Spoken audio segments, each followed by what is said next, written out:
आजम लगी साइड तबन पे मौज गे हिया झटा पूरा अमदो रडम ले जेर लुटी कुनुरी मोलु जिलांदा काते या तो मिटा कम सरेंगे डांपार गाड़ी लिका गड़मया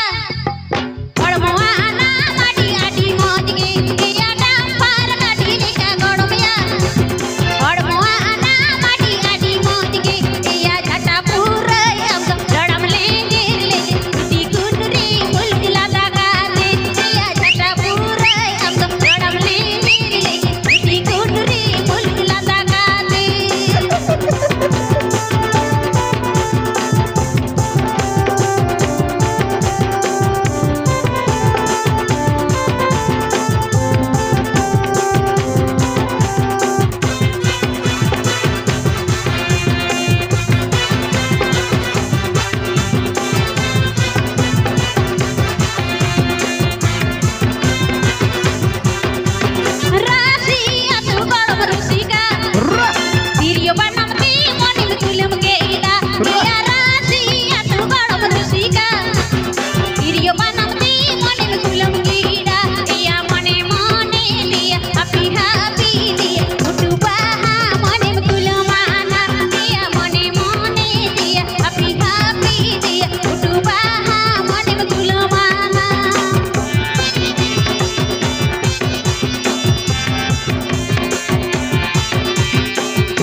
चलो मेरे का चकले भाई है अच्छा।